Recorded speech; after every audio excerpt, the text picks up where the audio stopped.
सबसे पहला पॉइंट आपकी स्क्रीन पर दिख रहा है, डेमोक्रेसी इंडेक्स को किसके द्वारा जारी किया जाता है? तो इसको जारी किया जाता है इकोनॉमिस्ट इंटेलिजेंस यूनिट के द्वारा, यानी कि EIU के द्वारा।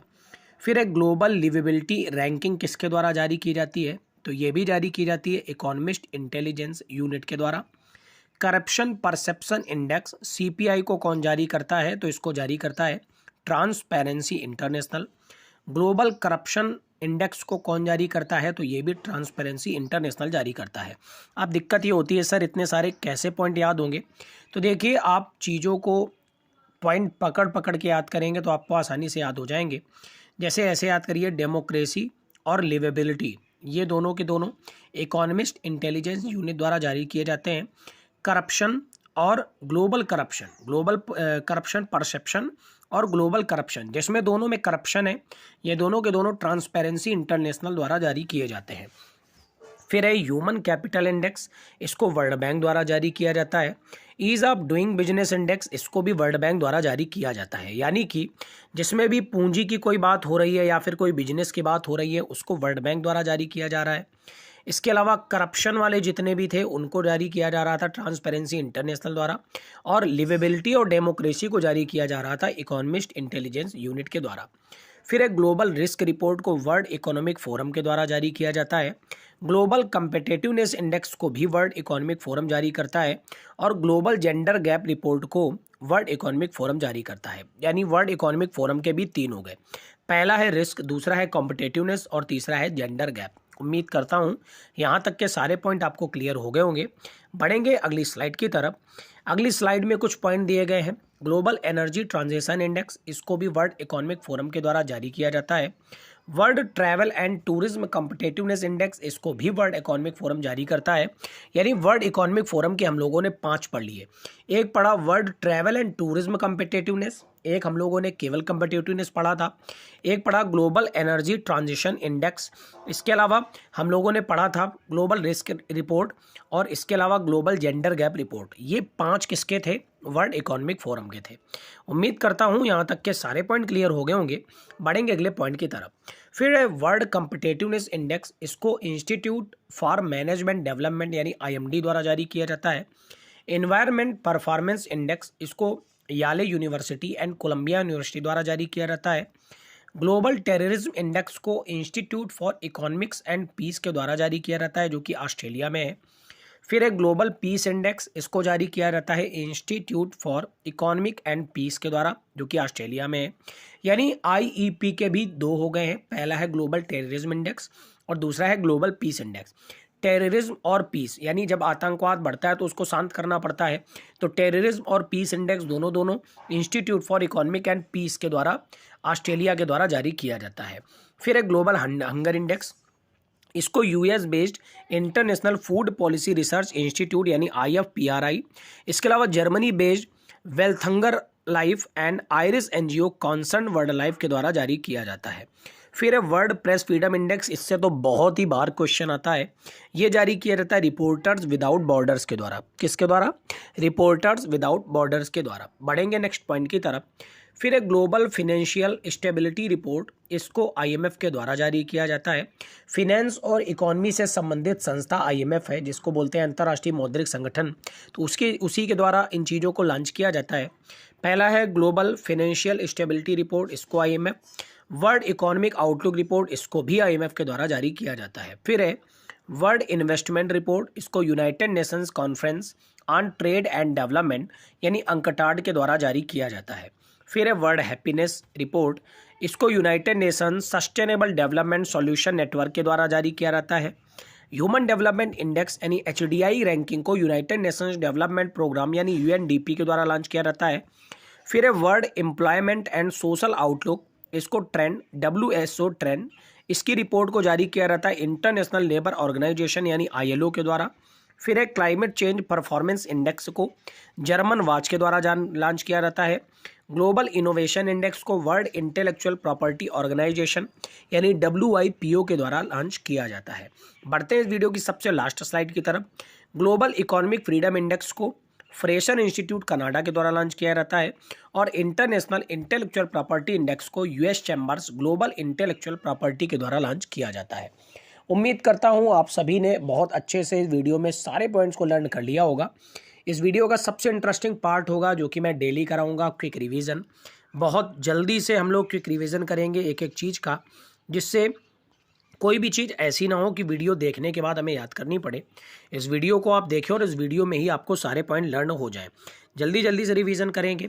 डेमोक्रेसी इंडेक्स को इकोनॉमिस्ट इंटेलिजेंस यूनिट के द्वारा, ग्लोबल लिवेबिलिटी रैंकिंग को इकोनॉमिस्ट इंटेलिजेंस यूनिट के द्वारा, करप्शन परसेप्शन इंडेक्स और ग्लोबल करप्शन इंडेक्स को ट्रांसपेरेंसी इंटरनेशनल के द्वारा, ह्यूमन कैपिटल इंडेक्स और ease of doing business index को वर्ल्ड बैंक के द्वारा, global risk report, global competitiveness index, global gender gap report, और इसके अलावा हम लोगों ने 2 और रिपोर्ट पढ़ी थी, ग्लोबल एनर्जी ट्रांजिशन इंडेक्स और world travel and tourism competitiveness index. इन पांचों को वर्ल्ड इकोनॉमिक फोरम के द्वारा, फिर वर्ल्ड कम्पिटेटिवनेस इंडेक्स को Institute for Management Development IMD के द्वारा, इन्वायरमेंटल परफॉर्मेंस इंडेक्स को याले यूनिवर्सिटी और कोलंबिया यूनिवर्सिटी के द्वारा, ग्लोबल टेररिज्म इंडेक्स को Institute for economic and Peace के द्वारा, ग्लोबल पीस इंडेक्स को Institute for economic and Peace के द्वारा, ग्लोबल हंगर इंडेक्स को Germany based Welthungerhilfe and Irish NGO Concern Worldwide और US based international food policy research institute के द्वारा, World Press Freedom Index को Reporters Without Borders के द्वारा। इसमें से सबसे इंपॉर्टेंट यही है, रिपोर्टर विदाउट बॉर्डर जिसे लॉन्च करता है वर्ल्ड प्रेस फ्रीडम इंडेक्स। सबसे ज़्यादा एग्जाम में इसी से क्वेश्चन आता है। फिर हम लोगों ने पढ़ा ग्लोबल फाइनेंशियल स्टेबिलिटी रिपोर्ट को IMF लॉन्च करता है, वर्ल्ड इकोनॉमिक आउटलुक रिपोर्ट को भी IMF लॉन्च करता है, वर्ल्ड इन्वेस्टमेंट रिपोर्ट को United Nations conference on trade and development यानी UNCTAD लॉन्च करता है, वर्ल्ड हैप्पीनेस रिपोर्ट को United Nations sustainable development solution network launch करता है, ह्यूमन डेवलपमेंट रिपोर्ट यानी HDI रैंकिंग को UNDP के द्वारा यानी यूनाइटेड नेशंस डेवलपमेंट प्रोग्राम के द्वारा, world employment and social outlook trends को इंटरनेशनल लेबर ऑर्गेनाइजेशन के द्वारा, क्लाइमेट चेंज परफॉर्मेंस इंडेक्स को जर्मन वॉच के द्वारा, ग्लोबल इनोवेशन इंडेक्स को वर्ल्ड इंटेलेक्चुअल प्रॉपर्टी ऑर्गेनाइजेशन के द्वारा, इसके अलावा ग्लोबल इकोनॉमिक फ्रीडम इंडेक्स को फ्रेशर इंस्टीट्यूट ऑफ कनाडा के द्वारा और इंटरनेशनल इंटेलेक्चुअल प्रॉपर्टी इंडेक्स को US chambers global intellectual property के द्वारा लॉन्च किया जाता है। कुछ ऐसी इंडेक्स भी हैं जो और लॉन्च होती हैं, लेकिन वो हमारे एग्जाम के लिए इतनी इंपॉर्टेंट नहीं है, इसीलिए मैंने उनको नहीं रखा है। अगर कोई छूट गई हो तो आप कमेंट कॉलम में बता सकते हैं कि सर ये वाली आप इसमें और ऐड कर दीजिए। पहला पॉइंट हमारी स्क्रीन पर दिख रहा है, 1954 में भारत रत्न 3 लोगों को दिया गया, जिसमें पहले थे डॉक्टर चंद्रशेखर वेंकट रमन, दूसरे थे चक्रवर्ती राजगोपालाचारी और तीसरे थे डॉक्टर सर्वपल्ली राधाकृष्णन। उम्मीद करता हूँ ये तीनों पॉइंट आपको समझ में आ गए होंगे। यानी उस 1954 में 3 लोगों को डॉक्टर चंद्रशेखर वेंकट रमन, चक्रवर्ती राजगोपालाचारी और डॉक्टर सर्वपल्ली राधाकृष्णन। आपको कमेंट कॉलम में बताना है कि डॉक्टर सर्वपल्ली राधाकृष्णन हमारे देश के पहले क्या थे, आपको कमेंट कॉलम में बताना है।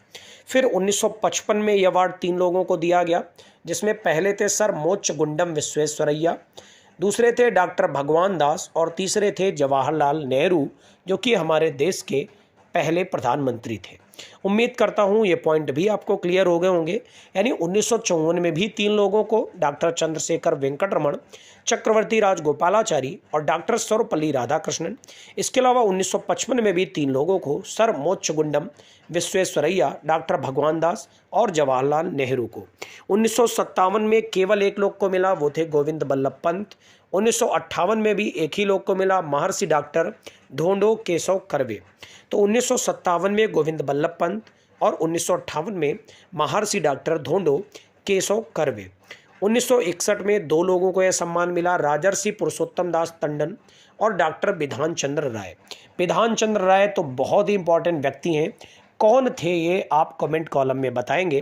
तो 1958 में महर्षि डॉक्टर ढोंडो केशव कर्वे को और 1961 में 2 लोगों को यह अवार्ड मिला, जिसमें राजर्षि पुरुषोत्तम दास टंडन और डॉक्टर बिधान चंद्र राय थे।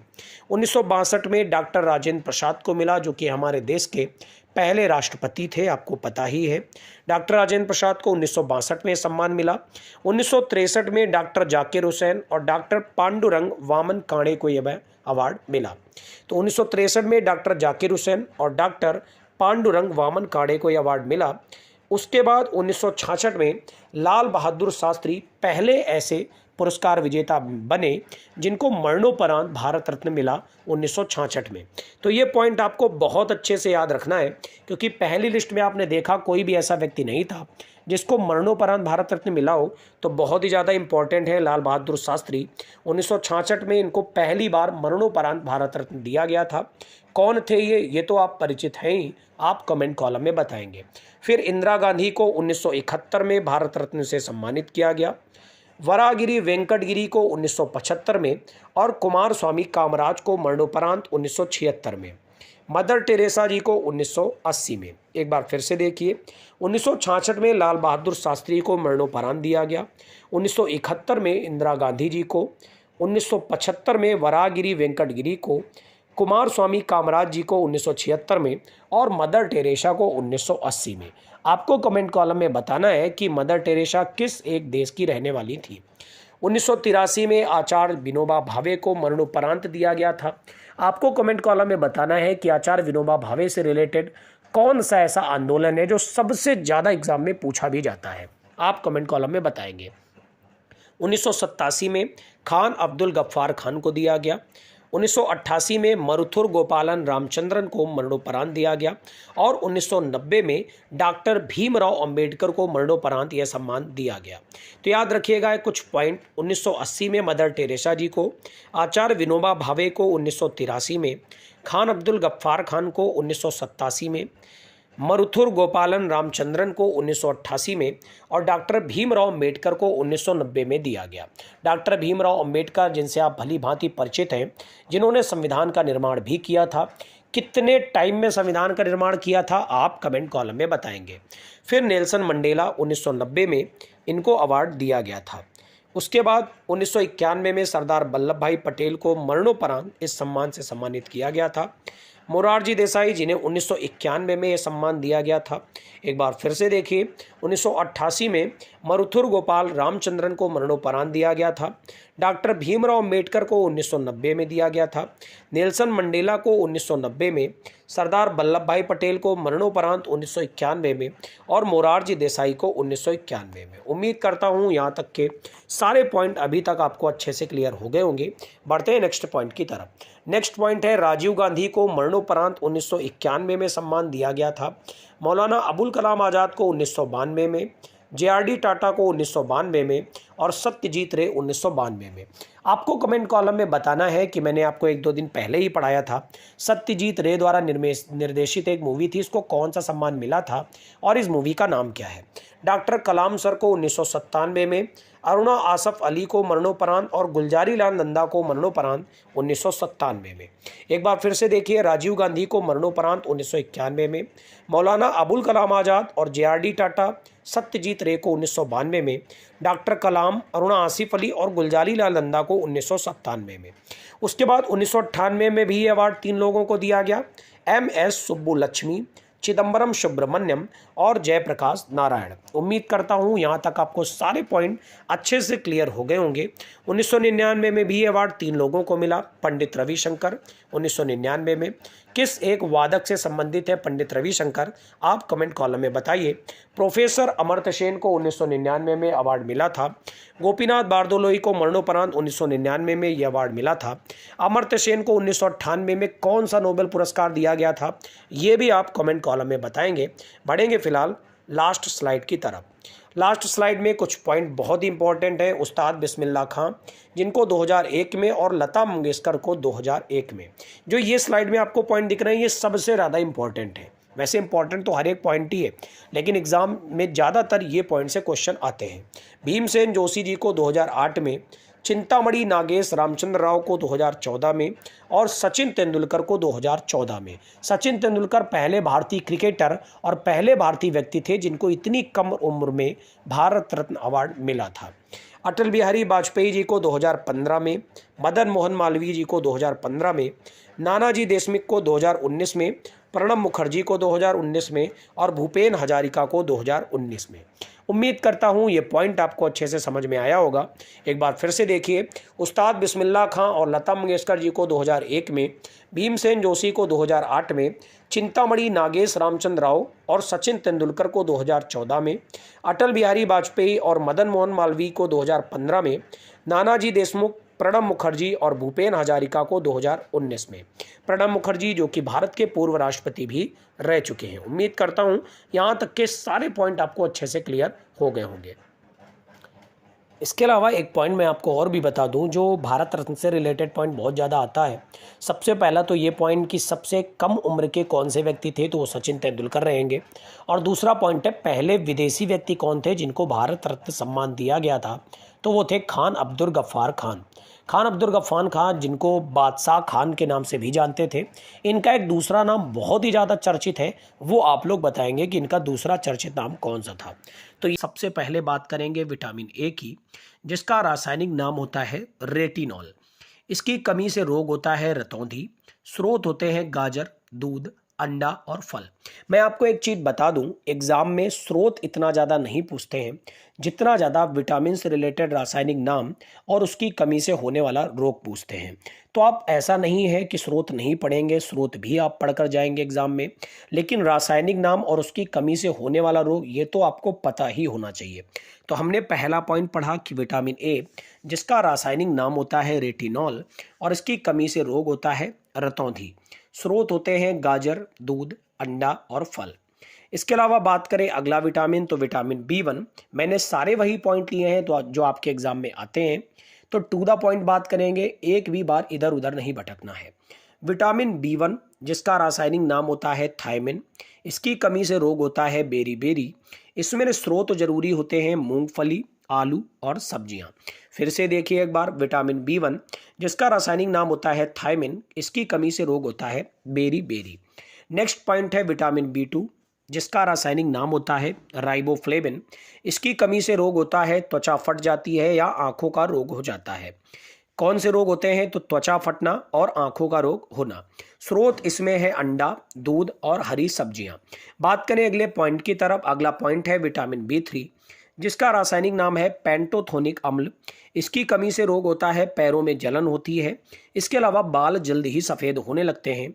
इसके स्रोत हैं मांस, दूध, टमाटर और मूंगफली। उम्मीद करता हूं ये स्लाइड में लिखे हुए सारे पॉइंट आपको क्लियर हो गए होंगे। बढ़ते हैं नेक्स्ट स्लाइड की तरफ। अगला विटामिन है विटामिन B5 जिसका रासायनिक नाम है निकोटिनेमाइड और इसे नियासिन के नाम से भी जानते हैं। इसकी कमी से रोग होता है मासिक विकार यानी पेलाग्रा और इसमें स्रोत जरूरी होते हैं मांस, मूंगफली और आलू। फिर है विटामिन B6 जिसका रासायनिक नाम होता है पायरिडॉक्सिन। इसकी कमी से रोग होते हैं एनीमिया और त्वचा रोग। स्रोत हैं दूध, मांस और सब्जी। एक बार फिर से जानिए, विटामिन B5 जिसका रासायनिक नाम है निकोटिनेमाइड या फिर नियासिन। कमी से रोग होता है मासिक विकार जिसे पेलाग्रा कहते हैं। विटामिन B6 जिसका रासायनिक नाम है पायरिडॉक्सिन। इसकी कमी से रोग होता है एनीमिया या फिर त्वचा रोग। स्रोत हैं दूध, मांस और सब्जियां। विटामिन H या फिर जिसे B7 के नाम से जाना जाता है, इसका रासायनिक नाम है बायोटीन। इसकी कमी से रोग होते हैं बाल गिरने लगते हैं, इसके अलावा चर्म रोग हो जाता है। स्रोत है यीस्ट, गेहूं और अंडा। नेक्स्ट पॉइंट है विटामिन B12। रासायनिक नाम होता है साइनोकाबालामिन। कमी से रोग होते हैं एनीमिया और पांडु रोग। स्रोत होते हैं मांस, कलेजी और दूध। फिर है विटामिन C जिसका रासायनिक नाम होता है एस्कॉर्बिक एसिड। इस कमी से रोग होते हैं स्कर्वी, मसूड़ों का फूलना। मसूड़ों का फूलना एक बीमारी होती है जिसको एक और किस नाम से जानते हैं आप कमेंट कॉलम में बताएंगे। स्रोत आंवला, नींबू, संतरा और नारंगी। उम्मीद करता हूँ सारे पॉइंट अच्छे से क्लियर हो गए होंगे। बढ़ते हैं नेक्स्ट स्लाइड की तरफ। नेक्स्ट स्लाइड है विटामिन D जिसका रासायनिक नाम है कैल्सीफेरॉल। इसकी कमी से रोग होता है रिकेट्स और स्रोत है सूर्य का प्रकाश, दूध और अंडा। एक बार फिर से देखिए, विटामिन D जिसका रासायनिक नाम है कैल्सीफेरॉल। इसकी कमी से रोग होता है रिकेट्स और स्रोत है सूर्य का प्रकाश, दूध और अंडा। फिर है विटामिन E जिसका रासायनिक नाम है टोकोफेरॉल। इसकी कमी से रोग होता है जनन शक्ति का कमजोर हो जाना। स्रोत है हरी सब्जियां, मक्खन और दूध। फिर है विटामिन K जिसका रासायनिक नाम है फिलोक्विनोन। इसकी कमी से रोग होता है रक्त का थक्का नहीं बनता है और स्रोत हैं टमाटर, हरी सब्जियां और दूध। उम्मीद करता हूं यहां तक के सारे पॉइंट अभी तक आपको अच्छे से क्लियर हो गए होंगे। उम्मीद करता हूँ यहाँ तक के सारे पॉइंट आपको अच्छे से क्लियर हो गए होंगे। अब आपको कुछ ऐसे विटामिन भी पढ़ने हैं जो वसा में विलय होते हैं और जल में विलय होते हैं। तो आपके एग्जाम में क्वेश्चन ये भी आता है कि कौन से ऐसे विटामिन होते हैं जो वसा में विलय होते हैं और कौन से ऐसे विटामिन होते हैं जो जल में विलय होते हैं। तो याद रखिए, वसा में विलय जो विटामिन होते हैं यह विटामिन वसा तथा तेल में विलय होते हैं और इस वर्ग के विटामिन जल में अविलय होते हैं। याद रखिएगा, फिर से पढ़ते हैं, यह विटामिन वसा और तेल में विलय होते हैं और इस वर्ग के विटामिन जल में अविलय होते हैं। यानी जो वसा में विलय होते हैं वो जल में अविलय होते हैं। कौन कौन से विटामिन होते हैं जो वसा में विलय होते हैं? तो vitamin A, vitamin D, vitamin E, vitamin के। याद रखिएगा, इसको याद रखने के लिए आप अपनी एक ट्रिक बना सकते हैं, एडेक बोल सकते हैं, एडेक। वैसे ट्रिक ना ही बनाइए वही सही है, क्योंकि मैं हमेशा बताता हूँ अपनी ऑफलाइन क्लासेस में भी ऑनलाइन क्लासेस में भी कि चीज़ों को जितना ज़्यादा मल्टीपल टाइम रिवीजन करेंगे उतनी अच्छी तरीके से चीज़ें याद हो जाती हैं। तो क्यों हम कोई ट्रिक बनाएं, क्योंकि जितना ज़्यादा हम ट्रिक बनाते हैं उतना ज़्यादा हम फंस जाते हैं इसमें, क्योंकि एग्ज़ाम में इतना ज़्यादा प्रेशर होता है कि हमारी ट्रिक सब एक तरफ रखी रह जाती है, हमें कुछ भी याद नहीं आता है और हम क्वेश्चंस कर भी नहीं पाते हैं। ठीक है, तो याद रखिएगा, वसा में विलय विटामिन जो होते हैं ये वसा और तेल में विलय होते हैं और इस वर्ग के विटामिन जल में अविलय होते हैं। ए, डी, ई और के इस वर्ग के विटामिन होते हैं। बात करें नंबर 2 प्रकार के विटामिन जो जल में विलय विटामिन होते हैं, यह विटामिन जल में विलय होते हैं और इस वर्ग के विटामिन वसा तथा तेल में अविलय होते हैं। यानी बिल्कुल उल्टा प्रोसेस होता है, जो जल में विलय होते हैं वसा और तेल में अविलय होते हैं और जो वसा में विलय होते हैं वो वसा और तेल में तो विलय होते हैं लेकिन जल में अविलय होते हैं। तो जल में विलय विटामिन कौन होता है? तो विटामिन बी कॉम्प्लेक्स और विटामिन सी कॉम्प्लेक्स। यानी बी और सी जो विटामिन होते हैं ये जल में विलय होते हैं, जबकि ए, डी, ई और के इस वर्ग के विटामिन वसा में विलय होते हैं। उम्मीद करता हूँ यहाँ तक के सारे पॉइंट आपको अच्छे से क्लियर हो गए होंगे। एक बार क्विक रिवीजन करते हैं कुछ चीज़ों का जो आपके एग्जाम में बहुत ज़्यादा इंपॉर्टेंट है। तो हम लोगों ने पढ़ा विटामिन ए जिसका रासायनिक नाम है रेटिनॉल, इसकी कमी से रतौंधी रोग हो जाता है। विटामिन B1 जिसका रासायनिक नाम है थायमिन, इसकी कमी से रोग हो जाता है बेरी। विटामिन B2 जिसका रासायनिक नाम है राइबोफ्लेविन, जिसकी कमी से रोग होता है त्वचा का फटना या फिर आंख का रोग। विटामिन B3 जिसका रासायनिक नाम होता है पेंटेथोनिकम, इसकी कमी से रोग होता है पैरों में जलन या बाल का सफ़ेद हो जाना। विटामिन B5 जिसका रासायनिक नाम होता है निकोटिनेमाइड, इसकी कमी से रोग होता है मासिक विकार। विटामिन B6 जिसका रासायनिक नाम होता है पायरिडॉक्सिन और इसकी कमी से रोग होता है एनीमिया या फिर त्वचा रोग। विटामिन B7 जिसका रासायनिक नाम होता है बायोटीन, इसकी कमी से रोग होता है बालों का गिरना या फिर चर्म रोग। विटामिन B12 साइनोकाबालिन इसका रासायनिक नाम होता है और इसकी कमी से रोग होता है एनीमिया और पांडु रोग। उम्मीद हम पढ़ने जा रहे हैं अंतर्राष्ट्रीय सीमा रेखाएं। कुछ देश एक दूसरे के साथ कुछ सीमाएं बनाते हैं जो कि बहुत ही ज़्यादा इम्पोर्टेंट है। ये सीमा रेखाएं इसलिए बनाई जाती हैं जिससे ये जाना जा सके कि कौन सा देश किस देश को अलग करता है। ठीक है, तो सबसे पहला पॉइंट है भारत और पाकिस्तान के बीच कौन सी सीमा रेखा है? तो ये रेड क्लिफ रेखा है। याद रखिएगा, भारत और पाकिस्तान के बीच रेड क्लिफ सीमा रेखा है जिसको 17 अगस्त 1947 को यानी भारत की आज़ादी के 2 दिन बाद खींचा गया था। याद रखिएगा, सर रेड क्लिफ के द्वारा 17 अगस्त 1947 को रेड क्लिफ रेखा को खींचा था जो कि भारत और पाकिस्तान की सीमा रेखा बताती है। अगला पॉइंट है भारत और चीन की सीमा रेखा। इसको सर हेनरी मैकमोहन के द्वारा खींचा गया था।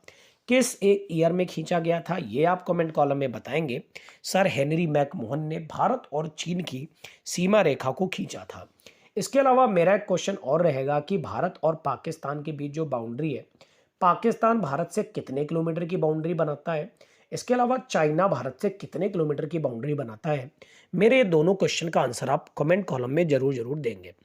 अगला पॉइंट है हिंडनबर्ग रेखा जो कि जर्मनी और पोलैंड के बीच सीमा रेखा बनाती है। क्या नाम है? हिंडनबर्ग रेखा। जर्मनी की राजधानी तो बर्लिन है, पोलैंड की राजधानी क्या है ये आप कमेंट कॉलम में बताएंगे।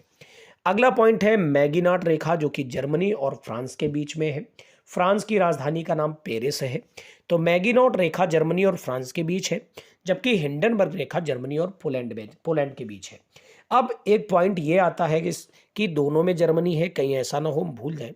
तो एक ट्रिक की बात करें तो आप ऐसे याद रख सकते हैं चीज़ों को कि हिंडनबर्ग में डा आ रहा है और पोलैंड में भी डा आ रहा है। तो ऐसे आप याद रख सकते हैं कि हिंडनबर्ग रेखा जर्मनी और पोलैंड के बीच है। इसके अलावा मैगीनॉट रेखा जर्मनी और फ्रांस के बीच है। नेक्स्ट पॉइंट है मेनरहीम रेखा, जो कि रूस और फिनलैंड के बीच है। तो मेनरहीम रेखा किसके किसके बीच है? रूस और फिनलैंड के बीच।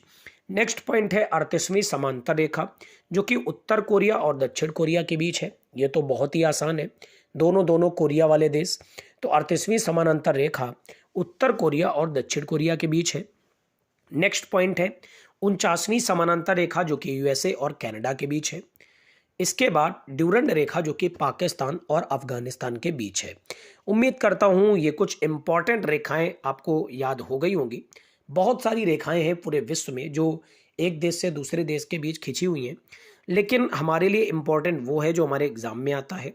एग्जाम में इन्हीं रेखाओं से ज़्यादातर क्वेश्चन आते हैं, इसीलिए मैं केवल वही लेकर आया हूँ, क्योंकि इस वीडियो के माध्यम से मैं केवल आपको वही पढ़ाऊंगा जो एग्जाम में आता है। एक बार फिर से क्विक रिवीजन करेंगे। सबसे पहले भारत और पाकिस्तान के बीच जो सीमा रेखा है, इसका नाम है रेड क्लिफ रेखा। 17 अगस्त 1947 को खींची गई थी। भारत और चीन की सीमा रेखा का नाम है मैकमोहन रेखा। इसके अलावा हिंडनबर्ग रेखा, जो कि जर्मनी और पोलैंड के बीच है। मैगीनॉट रेखा जर्मनी और फ्रांस के बीच है। मेनरहीम रेखा रूस और फिनलैंड के बीच है। 38वीं समानांतर रेखा उत्तरी कोरिया और दक्षिणी कोरिया के बीच है। 49वीं समानांतर रेखा यूएसए और कनाडा के बीच है, जबकि ड्यूरंड रेखा पाकिस्तान और अफगानिस्तान के बीच में है। उत्तर कोरिया का तानाशाह कौन है? आप कमेंट कॉलम में बताएंगे, क्योंकि ये तो बहुत ही ज़्यादा चर्चा में भी रहते हैं। तो ये थी अंतर्राष्ट्रीय सीमा रेखाएं जो मैंने आपके बीच डिस्कस करी। अब मैं बढ़ता हूँ प्रमुख देशों के राष्ट्रीय चिन्ह की तरफ। कुछ ऐसे देश मैंने लिए हैं जिनके राष्ट्रीय चिन्ह एग्जाम में जरूर पूछे जाते हैं। तो चलिए पढ़ते हैं कौन से देश का क्या है राष्ट्रीय चिन्ह। सबसे पहले भारत के राष्ट्रीय चिन्ह से तो आप परिचित हैं ही। भारत का राष्ट्रीय चिन्ह जो कि अशोक चक्र है। बांग्लादेश का राष्ट्रीय चिन्ह वाटर लिली है। डेनमार्क का है समुद्री तट। नीदरलैंड का शेर है और यूके का सफेद लिली। बांग्लादेश और यूके में आप लोग डिफरेंस करके चलिएगा। बांग्लादेश का राष्ट्रीय चिन्ह है वाटर लिली। इसके अलावा यूके का राष्ट्रीय चिन्ह है सफेद लिली। उम्मीद करता हूं पॉइंट आपको क्लियर हो गया होगा। कैसे याद रखें? तो आप देख रहे हैं बांग्लादेश में बा बना हुआ है, इसको कुछ समय के लिए वाह मान ले तो वाटर लिली, और यूके का है सफेद लिली। इसके अलावा एक तर्क ये भी दे सकते हैं कि यूके में गोरे लोग रहते हैं, तो गोरे का मतलब सफेद। ठीक है। इसके अलावा मैं आपसे यही कहना चाहूंगा कि ट्रिक आप अपनी ही बनाएं, वही सही है, क्योंकि ट्रिक एग्जाम में भूल जाई जाती है। ठीक है। तो भारत का राष्ट्रीय चिन्ह है अशोक चक्र। बांग्लादेश का राष्ट्रीय चिन्ह है वाटर लिली। डेनमार्क का राष्ट्रीय चिन्ह है समुद्री तट। नीदरलैंड का राष्ट्रीय चिन्ह है शेर, और यूके का है सफेद लिली। उसके बाद संयुक्त राज्य अमेरिका का राष्ट्रीय चिन्ह है गोल्डन रॉड। इटली का भी सफेद लिली है, क्योंकि इटली में भी गोरे लोग रहते हैं। ऑस्ट्रेलिया का है वेटल। न्यूजीलैंड के 2-3 हैं, आपको याद करने पड़ेंगे, किवी, सदर्न क्रॉस और फर्न। तुर्की का है चांद तारा। उम्मीद करता हूं यहां तक के सारे पॉइंट आपको अच्छे से क्लियर हो गए होंगे। एक बार फिर से देखिए। संयुक्त राज्य अमेरिका का है गोल्डन रॉड। इटली का है सफेद लिली।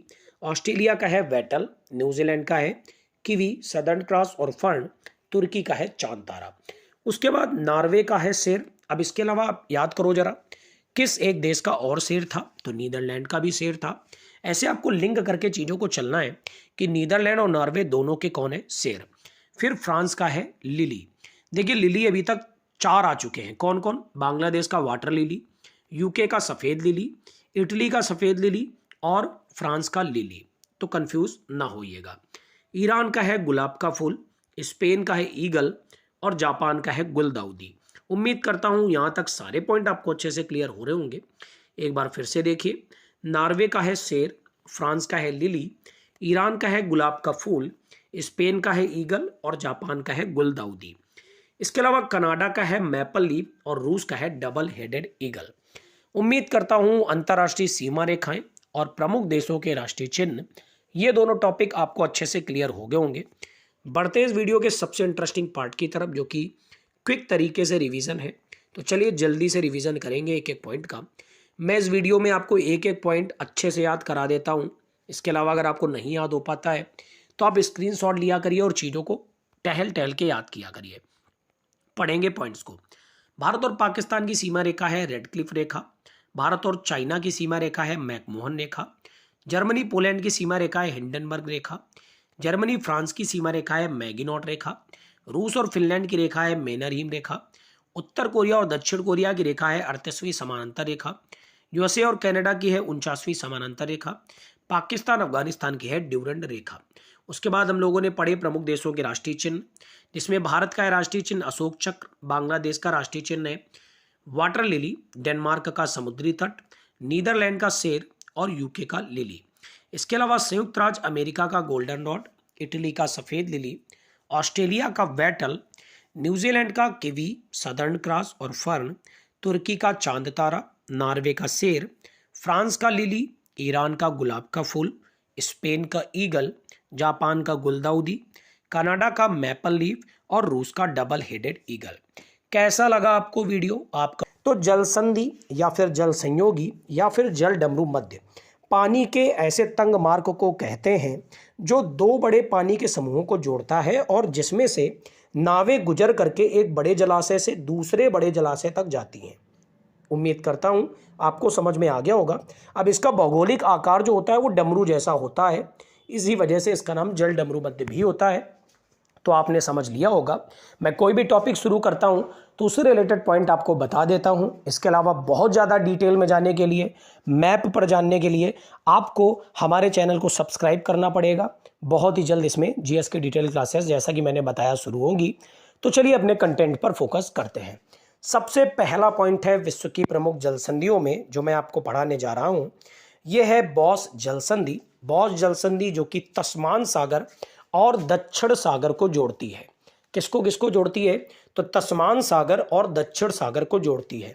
उसके बाद है सुंडा जल संधि जो कि जावा सागर और हिंद महासागर को जोड़ती है। फिर है टोकरा जल संधि जो कि पूर्वी चीन सागर और प्रशांत महासागर को जोड़ती है।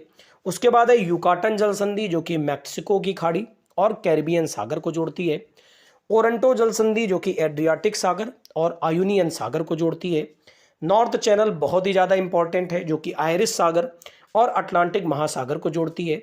हार्मुज जल संधि फारस की खाड़ी और ओमान की खाड़ी को जोड़ती है। टारस जल संधि बहुत बार एग्जाम में पूछा गया है, आराफुरा सागर और एजियन सागर को जोड़ती है। और डार्डेन लीच जल संधि मार्मरा सागर और एजियन सागर को जोड़ती है।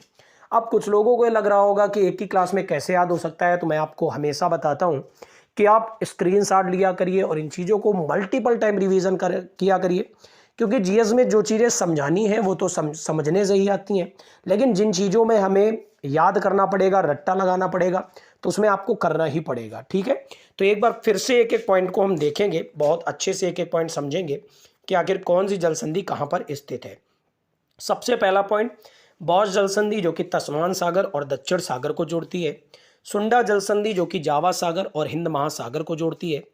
टोकरा जल संधि जो कि पूर्वी चीन सागर और प्रशांत महासागर को जोड़ती है। युकाटन जल संधि मैक्सिको की खाड़ी और कैरिबियन सागर को जोड़ती है।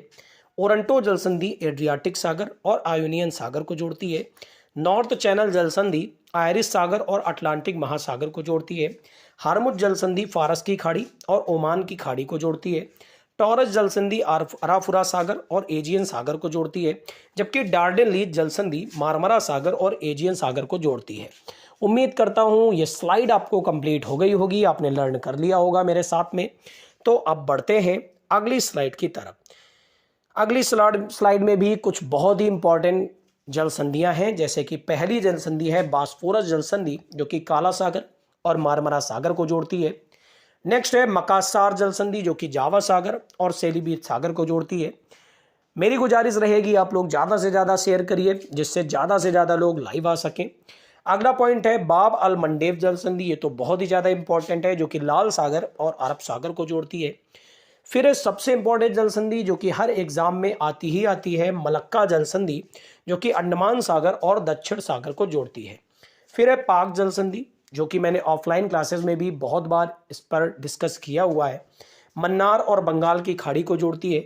लुजोन जल संधि दक्षिण चीन और फिलीपींस सागर को जोड़ती है। बेरिंग जल संधि बेरिंग सागर और चुकसी सागर को जोड़ती है। डेविस जल संधि बेफिन खाड़ी और अटलांटिक महासागर को जोड़ती है। डेनमार्क जल संधि उत्तरी अटलांटिक और आर्कटिक महासागर को जोड़ती है। डोवर जल संधि इंग्लिश चैनल और उत्तरी सागर को जोड़ती है। इसके अलावा हडसन जल संधि हडसन की खाड़ी और अटलांटिक महासागर को जोड़ती है। फिर से रिवीजन करेंगे एक एक पॉइंट का, क्योंकि मेरा उद्देश्य है मैं आपको इसी स्लाइड में सब कुछ याद करा दूं। तो पहला पॉइंट है बास्फोरस जल संधि, जो कि काला सागर और मारमरा सागर को जोड़ती है। फिर है मकासार जल संधि, जो कि जावा सागर और सेलीबीत सागर को जोड़ती है। बाब अल मंडेब जल संधि, जो कि लाल सागर और अरब सागर को जोड़ती है। फिर है मलक्का जल संधि, जो कि अंडमान सागर और दक्षिण सागर को जोड़ती है। पाक जल संधि मन्नार और बंगाल की खाड़ी को जोड़ती है। लुजोन जल संधि दक्षिण चीन और फिलीपीन सागर को जोड़ती है। बेरिंग जल संधि बेरिंग सागर और चोक्सी सागर को जोड़ती है। डेविस जल संधि बेफिन खाड़ी और अटलांटिक महासागर को जोड़ती है। डेनमार्क जल संधि उत्तरी अटलांटिक और आर्कटिक महासागर को जोड़ती है। डोवर जल संधि इंग्लिश चैनल और उत्तरी सागर को जोड़ती है, जबकि हडसन जल संधि हडसन की खाड़ी और अटलांटिक महासागर को जोड़ती है। अब कुछ लोग का क्वेश्चन ये रहेगा कि सर इसमें से इंपॉर्टेंट कौन सी हैं, वही याद कर लें। ऐसा कुछ नहीं है, हर एक चीज़ अपने आप में इंपॉर्टेंट तब हो जाती है जब वो एग्जाम में आ जाती है। तो आपको कोई भी पॉइंट कोई भी जल संधि छोड़नी नहीं है, आपको सारे पॉइंट कवर करने हैं। अच्छे से लर्न करते हैं। बढ़ते हैं अगले पॉइंट की तरफ। 3 जल संधियाँ और हैं, जिसमें से सबसे इंपॉर्टेंट जो है वो है जिब्राल्टर जल संधि, जो कि भूमध्य सागर और अटलांटिक महासागर को जोड़ती है। फिर है कोरिया जल संधि, जो कि जापान सागर और पूर्वी चीन सागर को जोड़ती है। मैगलन जल संधि, जो कि प्रशांत महासागर और दक्षिणी अटलांटिक महासागर को जोड़ती है। तो ये थी कुछ संधियाँ। एक बार जल्दी से क्विक रिवीजन करेंगे, जो कि इस वीडियो का सबसे इंटरेस्टिंग पार्ट है। हम लोगों ने आज जल संधियों को पढ़ा, एक बार रिवीजन करेंगे बहुत ही क्विक तरीके से कि कौन कौन सी जल संधियाँ किन किन क्षेत्रों को जोड़ती हैं। तो आइए देखते हैं। सबसे पहला पॉइंट पढ़ा बॉस जल संधि, जो कि तस्मान सागर और दक्षिण सागर को जोड़ती है। सुंडा जल संधि जावा सागर और हिंद महासागर को जोड़ती है। टोकरा जल संधि पूर्वी चीन सागर और प्रशांत महासागर को जोड़ती है। युकाटन जल संधि मैक्सिको की खाड़ी और कैरेबियन सागर को जोड़ती है। ओरंटो जल संधि एड्रियाटिक सागर और आयोनियन सागर को जोड़ती है। नॉर्थ चैनल जल संधि आयरिश सागर और अटलांटिक महासागर को जोड़ती है। हार्मुज जल संधि फारस की खाड़ी और ओमान की खाड़ी को जोड़ती है। टॉरस जल संधि आराफुरा सागर और एजियन सागर को जोड़ती है। डार्डन ली जल संधि मारमरा सागर और एजियन सागर को जोड़ती है। नेक्स्ट पॉइंट हम लोगों ने पढ़ा बास्फोरस जल संधि काला सागर और मारमरा सागर को जोड़ती है। मकासार जल संधि जावा सागर और सेलीबीत सागर को जोड़ती है। बाब अल मंडेब जल संधि लाल सागर उत्तरी सागर को जोड़ती है। मलक्का जल संधि अंडमान सागर और दक्षिण सागर को जोड़ती है। पाक जल संधि मन्नार एवं बंगाल की खाड़ी को जोड़ती है। लुजोन जल संधि दक्षिण चीन एवं फिलीपीन सागर को जोड़ती है।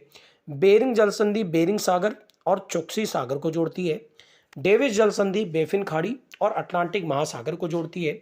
डेनमार्क जल संधि उत्तरी अटलांटिक और आर्कटिक महासागर को जोड़ती है। डोवर जल संधि इंग्लिश चैनल और उत्तरी सागर को जोड़ती है। हडसन जल संधि हडसन की खाड़ी और अटलांटिक महासागर को जोड़ती है। इसके अलावा जिब्राल्टर जल संधि भूमध्य सागर और अटलांटिक महासागर को जोड़ती है। कोरिया जल संधि जापान सागर और पूर्वी चीन सागर को जोड़ती है। मैगलन जल संधि प्रशांत महासागर एवं दक्षिणी अटलांटिक महासागर को जोड़ती है। तो उम्मीद करता हूँ आज का ये वीडियो आपको अच्छा लगा होगा, आपको एक एक जल संधि अच्छे से याद हो गई होगी।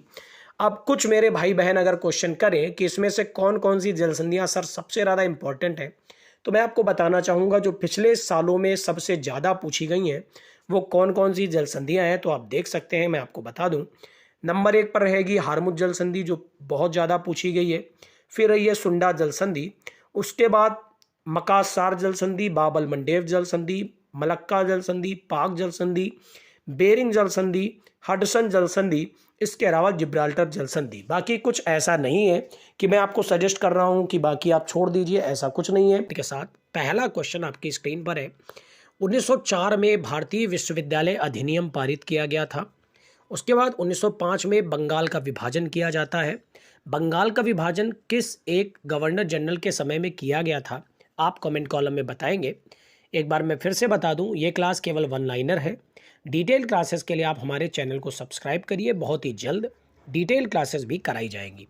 तो 1904 में भारतीय विश्वविद्यालय अधिनियम पारित किया गया। 1905 में बंगाल का विभाजन किया जाता है और 1906 में मुस्लिम लीग की स्थापना की जाती है।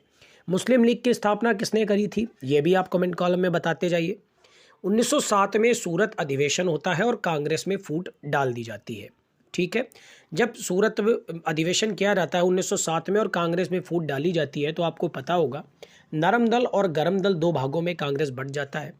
फिर 1909 में पार्लियामेंटो सुधार होता है और 1911 में ब्रिटिश सम्राट का दिल्ली दरबार लगाया जाता है, जिसमें आप सभी को पता है जॉर्ज पंचम आए हुए थे। ठीक है, 1916 में होम रूल लीग का निर्माण किया जाता है, किनके द्वारा किया गया था, आप कमेंट कॉलम में बताएंगे। 1916 में मुस्लिम लीग कांग्रेस समझौता करती है, जिसको लखनऊ पैक्ट के नाम से जाना जाता है, जिसमें कांग्रेस एक बार फिर से मिल जाती है और इसकी अध्यक्षता करी थी अंबिका चरण मजमूदार ने। 1917 में महात्मा गांधी चंपारण में आंदोलन करते हैं। 1919 में रोलेट अधिनियम पारित होता है, जिसके विरोध में 1919 में दर्दनाक घटना घटती है, जलियांवाला बाग हत्याकांड होता है अमृतसर पंजाब में, जिसमें बहुत सारे लोगों का खून बहता है। 1919 में ही मॉन्टेग्यू चेम्सफोर्ड सुधार आता है। उम्मीद करता हूँ यहाँ तक के सारे पॉइंट आपको अच्छे से क्लियर हो गए होंगे। मैं एक बार फिर से एक एक पॉइंट का रिवीजन करवाता हूँ। मैं रिवीजन इसीलिए करवाता हूँ जैसे आप एक एक पॉइंट को क्लास में ही लर्न करके जाएं। ठीक है, चलिए पढ़ते हैं अच्छे से। पहला पॉइंट पढ़ा, 1904 में भारतीय विश्वविद्यालय अधिनियम पारित किया गया। 1905 में बंगाल का विभाजन किया गया। 1906 में मुस्लिम लीग की स्थापना करी गई। 1907 में सूरत अधिवेशन हुई, जिसमें कांग्रेस में फूट पड़ गई। 1909 में पार्लियामेंटो सुधार हुआ। 1911 में ब्रिटिश सम्राट का दिल्ली दरबार लगाया गया। 1916 में होम रूल लीग का निर्माण किया गया। 1916 में ही लखनऊ अधिवेशन किया गया, जिसमें मुस्लिम लीग ने कांग्रेस के बीच समझौता करा दिया, यानी कांग्रेस फिर से एक हो गई। 1917 में महात्मा गांधी चंपारण में आंदोलन करते हैं। 1919 में रोलेट अधिनियम पारित होता है और 1919 में जलियांवाला बाग हत्याकांड होता है। जलियांवाला बाग हत्याकांड अप्रैल की किस तारीख को हुआ था, आप कमेंट कॉलम में बताएंगे, क्योंकि वो तारीख भी बहुत ज़्यादा इंपॉर्टेंट है। 1919 में मॉन्टेग्यू चेम्सफोर्ड सुधार आया। उम्मीद करता हूँ ये स्लाइड आपको अच्छे से कंप्लीट हो गई होगी। बढ़ते हैं नेक्स्ट स्लाइड की तरफ। अगली स्लाइड में 1920 में खिलाफत आंदोलन किया जाता है। 1920 में असहयोग आंदोलन पारित होता है और 1922 में चौरी चौरा कांड की घटना होती है। 1927 में साइमन कमीशन की नियुक्ति की जाती है और 1928 में साइमन कमीशन का भारत आगमन हो जाता है। 1929 में भगत सिंह द्वारा केंद्रीय असेंबली में बम का विस्फोट कर दिया जाता है और 1929 में कांग्रेस द्वारा पूर्ण स्वतंत्रता की मांग करी जाती है। 1930 में सविनय अवज्ञा आंदोलन पारित होता है। 1930 में प्रथम गोलमेज सम्मेलन, 31 में द्वितीय गोलमेज सम्मेलन और 32 में तृतीय गोलमेज सम्मेलन। First round conference, second round conference, third round conference, ये आपके लिए बहुत ही ज़्यादा इंपॉर्टेंट है। एग्जाम में एक ना एक गोलमेज सम्मेलन से जरूर क्वेश्चन आता है। अब इनमें से कौन कौन अध्यक्षता किसने किसने करी थी, आप कमेंट कॉलम में बताएंगे। 1932 में सांप्रदायिक निर्वाचन प्रणाली की घोषणा होती है। एक बार फिर से पढ़ेंगे इस पूरी की पूरी स्लाइड को और अच्छे से जानेंगे एक एक पॉइंट को। तो चलिए पढ़ते हैं। पहला पॉइंट हम लोगों ने पढ़ा, 1919 में मॉन्टेग्यू चेम्सफोर्ड सुधार होता है। 1920 में खिलाफत आंदोलन होता है। 1920 में ही असहयोग आंदोलन होता है और 1922 में चौरी चौरा नामक घटना होती है। अच्छा, आप कमेंट कॉलम में बताइए कि चौरी चौरा किस एक जगह पर पड़ता है। 1927 में साइमन कमीशन की नियुक्ति करी जाती है। 1928 में साइमन कमीशन का भारत आगमन होता है और 1929 में भगत सिंह द्वारा केंद्रीय असेंबली में बम विस्फोट किया जाता है। 1929 में ही कांग्रेस द्वारा पूर्ण स्वतंत्रता की मांग करी जाती है। 1930 में सविनय अवज्ञा आंदोलन होता है। 1930, 1931, 1932 में क्रमशः प्रथम गोलमेज सम्मेलन, द्वितीय गोलमेज सम्मेलन और तृतीय गोलमेज सम्मेलन आयोजित किए जाते हैं। 1932 में सांप्रदायिक निर्वाचन प्रणाली की घोषणा होती है। बढ़ते हैं नेक्स्ट स्लाइड की तरफ। नेक्स्ट स्लाइड में क्या है खास, तो 1932 में पूना पैक्ट किया जाता है। महात्मा गांधी ने किनके साथ किया था पूना पैक्ट, आप कमेंट कॉलम में बताएंगे। 1942 में भारत छोड़ो आंदोलन पारित होता है। इसकी डेट बहुत ज़्यादा इंपॉर्टेंट है। अगस्त की क्या डेट थी, आप कमेंट कॉलम में बताएंगे। 1942 में क्रिप्स मिशन का आगमन होता है। 1943 में आज़ाद हिंद फौज की स्थापना करी जाती है और 1946 में कैबिनेट मिशन का आगमन होता है। 1946 में ही भारतीय संविधान सभा का निर्वाचन किया जाता है। 1946 में ही अंतरिम सरकार की स्थापना होती है। 1947 में भारत के विभाजन की माउंटबेटन योजना होती है और 1947 में भारतीय स्वतंत्रता प्राप्ति राष्ट्रीय आंदोलन की अनेकों घटनाएं होती हैं। 1947 में ही हमारा देश 15 अगस्त को आज़ाद हुआ था। तो ये थी 1904 से लेकर 1947 तक कुछ महत्वपूर्ण घटनाएं, जो कि मैंने एक ही वीडियो के माध्यम से आपको सारी की सारी वन लाइनर फॉर्म में कवर कराई हैं।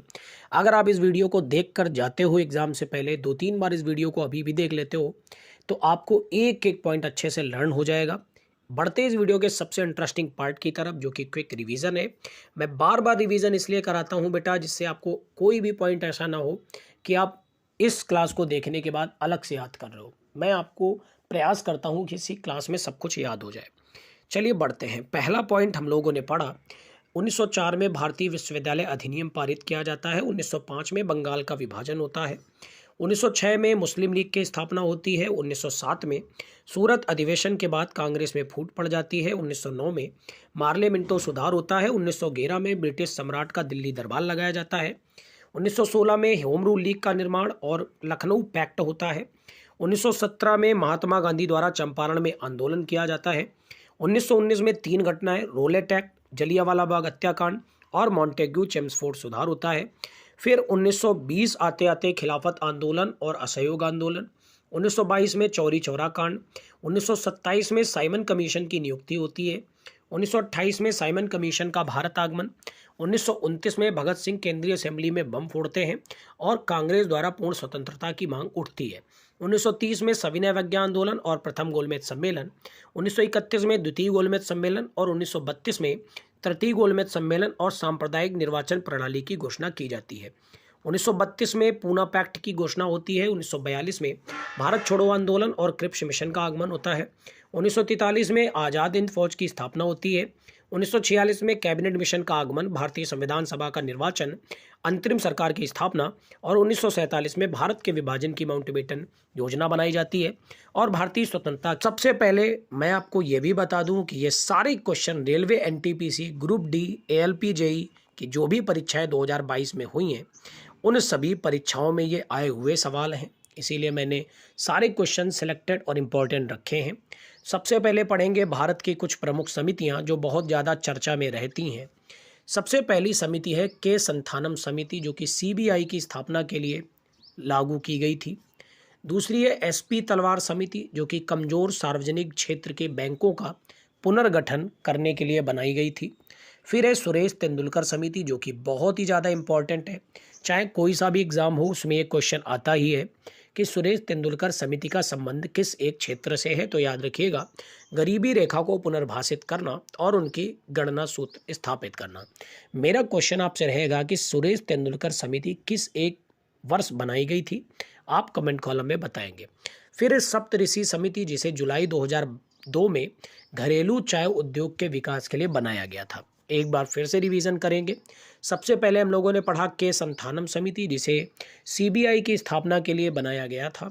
फिर है एसपी तलवार समिति, जिसे कमज़ोर सार्वजनिक क्षेत्र के बैंकों का पुनर्गठन करने के लिए बनाया गया था। फिर है सुरेश तेंदुलकर समिति, जिसे गरीबी रेखा को पुनर्भाषित करना और उसकी गणना सूत्र जारी करना। सप्तऋषि समिति को जुलाई 2002 में बनाया गया था घरेलू चाय उद्योग का विकास करने के लिए। उम्मीद करता हूँ ये चारों समिति आपको क्लियर हो गई होंगी। बढ़ते हैं आगे। अगली समिति है साह समिति, जिसे गैर बैंकिंग वित्तीय कंपनियों यानी non banking financial corporation NBFC से संबंधित सुधार के लिए इसे लागू किया गया था। फिर है शिवरामन समिति, जिसकी मैं चर्चा कई बार अपने करंट अफेयर सेशन में भी करता हूँ। नाबार्ड की स्थापना के लिए 1979 में शिवरामन कमेटी बनाई गई थी। फिर है एस.एन. वर्मा समिति 1999 में, जिसे वाणिज्यिक बैंकों के पुनर्गठन के लिए बनाया गया था। फिर है स्वामीनाथन आयोग, ये भी बहुत ही ज़्यादा इंपॉर्टेंट है। जिसमें मैं इंपॉर्टेंट लगा दूं वो तो ये मान के चलो आपके एग्जाम में आएगा ही आएगा। स्वामीनाथन आयोग किसानों के सामने आने वाली समस्याओं का पता लगाने के लिए बनाई गई थी। फिर है सुखमय चक्रवर्ती समिति, जिसे 1982 में भारतीय मौद्रिक प्रणाली के कामकाज का आकलन करने के लिए बनाया गया था। उम्मीद करता हूँ यहाँ तक के सारे पॉइंट आपको अच्छे से क्लियर हो गए होंगे। मेरा क्वेश्चन रहेगा कि आरबीआई को जब स्थापित किया गया था तो आरबीआई के लिए कौन सी एक समिति बनाई गई थी, आप कमेंट कॉलम में बताते जाइए। इसके अलावा मेरा क्वेश्चन और रहेगा कि जब सिडबी को स्थापित किया गया था तो सिडबी को स्थापित करने के लिए किस एक समिति को बनाया गया था। बढ़ते फिलहाल आगे। अब हम लोग पढ़ने जा रहे हैं प्रमुख राजवंश और उनके संस्थापक। बहुत इंपॉर्टेंट क्वेश्चन है, इस स्लाइड में ही सारे पॉइंट हमको याद करने हैं, तो चलिए पढ़ते हैं। सबसे पहला पॉइंट है, हर्यक वंश के संस्थापक थे बिंबिसार। नंद वंश के संस्थापक थे महापद्मनंद। मौर्य साम्राज्य, इनके बारे में तो आप जानते ही हैं, चंद्रगुप्त मौर्य। एक क्वेश्चन मेरा रहेगा, मौर्य साम्राज्य में चंद्रगुप्त मौर्य के एक बहुत ही मित्र हुआ करते थे, परम मित्र, जिनका नाम चाणक्य था। उन्होंने किस एक पुस्तक को लिखा था ये तो आप कमेंट कॉलम में बताएंगे। इसके अलावा चाणक्य के एक और उपनाम कौन सा था। अगला पॉइंट है, गुप्त वंश की स्थापना की थी श्री गुप्त ने। पाल वंश की स्थापना गोपाल ने करी थी। पल्लव वंश की स्थापना सिंह विष्णु ने की थी। राष्ट्रकूट वंश की स्थापना दंती दुर्ग ने की थी। चालुक्य वातापी वंश की स्थापना पुलकेशिन प्रथम ने करी थी। चालुक्य कल्याणी वंश की स्थापना तैलप द्वितीय ने करी थी। चोल वंश विजयालय, सेन वंश सामंतसेन, गुर्जर प्रतिहार वंश हरिश्चंद्र और नागभट्ट, चौहान वंश वासुदेव और चंदेल वंश नन्नुक। उम्मीद करता हूँ ये स्लाइड भी आपको क्लियर हो गई होगी। एक बार मैं फिर से रिवीजन कराता हूँ एक एक पॉइंट का। हर्यक वंश की स्थापना की थी बिंबिसार ने। नंद वंश की स्थापना महापद्मनंद। मौर्य साम्राज्य की चंद्रगुप्त मौर्य। गुप्त वंश की श्रीगुप्त। अब देखो एग्जाम में कोई ट्रिक आपको नहीं बनानी है, ट्रिक देखिए उनके नाम में ही ट्रिक है। गुप्त वंश की तो ये श्रीगुप्त है, मौर्य साम्राज्य की तो चंद्रगुप्त के आगे मौर्य लगा हुआ है, नंद वंश तो महापद्मनंद। अब हर्यक वंश को आपको याद करना पड़ेगा, तो जहाँ पर याद करना है वहाँ तो आप अच्छे से याद करेंगे, लेकिन जहाँ पर ट्रिक मिल रही है वहाँ अपनी ट्रिक बनाइए। अपनी ट्रिक सबसे ज़्यादा एग्जाम में काम आती है, ठीक है। पाल वंश में देखिए तो यहाँ गोपाल में पाल लगा हुआ है, ठीक है। पल्लव वंश की स्थापना की थी सिंह विष्णु ने। राष्ट्रकूट वंश की दंती दुर्ग ने। चालुक्य वातापी वंश की पुलकेशिन प्रथम ने। चालुक्य कल्याणी वंश की तैलप द्वितीय ने। याद रखिएगा ये दोनों पॉइंट बहुत ही ज़्यादा इंपॉर्टेंट है, चालुक्य वातापी पुलकेशिन और चालुक्य कल्याणी तैलप द्वितीय। चोल वंश की स्थापना की विजयालय ने। सेन वंश की सामंतसेन, अब देखिए इसमें भी सेन लगा हुआ है ना। गुर्जर प्रतिहार वंश की हरिश्चंद्र और नागभट्ट ने। चौहान वंश की वासुदेव और चंदेल वंश की नन्नुक ने। उम्मीद करता हूँ ये स्लाइड भी आपको कंप्लीट हो गई होगी। बढ़ेंगे नेक्स्ट स्लाइड की तरफ। अगला पॉइंट है, गुर्जर प्रतिहार वंश एक बार फिर से आ गया है। हरिश्चंद्र, नागभट्ट, चौहान वंश, वासुदेव, चंदेल वंश, नन्नुक। इसके अलावा गुलाम वंश की स्थापना की थी कुतुबुद्दीन ऐबक ने। कुतुबुद्दीन ऐबक ने जिस चीज़ का निर्माण कराया था वो तो आप जानते ही हैं, इन्हीं के नाम से बना हुआ कुतुब मीनार था। खिलजी वंश की स्थापना की थी जलालुद्दीन फिरोज खिलजी ने। तुगलक वंश की स्थापना की थी गयासुद्दीन तुगलक ने।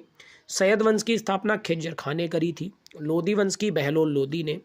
विजयनगर साम्राज्य की हरिहर और बुक्का ने। यहाँ पर हरिहर पॉइंट मिस हो गया है, आप याद रखिएगा, हरिहर और बुक्का ने। बहमनी साम्राज्य की हसन गंगू ने। और मुगल वंश की स्थापना बाबर ने करी थी।